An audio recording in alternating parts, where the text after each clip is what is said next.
Hi, so in this demo, I'll be explaining how you can set up a remote debugging environment for your application using Mirror.d and Tilt. And for that, I'm using this documentation. So the first step is to uh, deploy your application through Tilt, and I have this simple Tilt file for that basically deploys a simple .NET application into the cluster. For that, I'll just do Tilt up, and it will shortly deploy this local debugging test application in the cluster.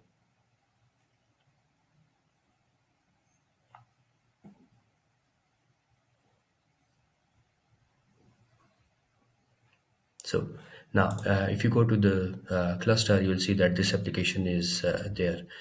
So the next step is to copy the name of this pod because we want to connect to this pod. So we need a name of this pod for that. And you have to go to this mirrord.json file. It is available at .mirrord slash .json, mirrord.json, and you need to update the name of the pod here along with the sandbox namespace in which you have deployed this application.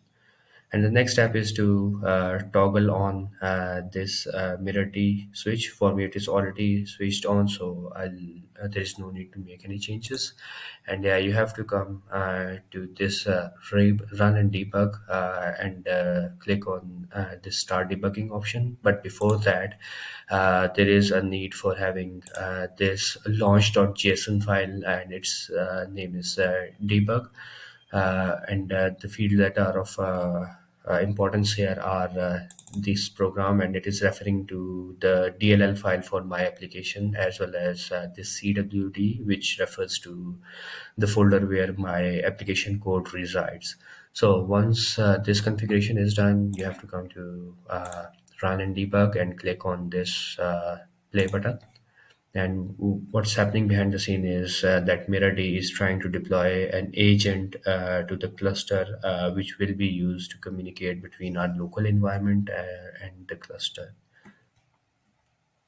So it is now starting up, and if I go to the cluster, you will see that there is an agent running inside the same namespace. So all the communication between my application and my local environment will happen through this agent. So that's why there is a need to deploy this.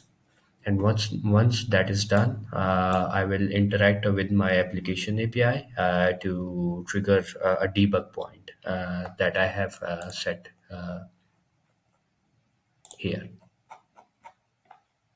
So I'll simply go to the my application API, and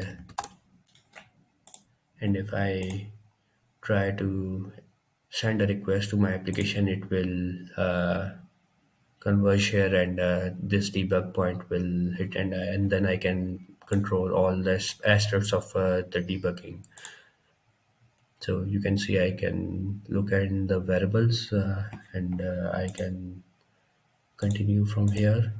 And once that is done, I at the very last, what I can do is stop this debugging session. So what will happen on the cluster side is that the pod will eventually complete and remove. So yeah.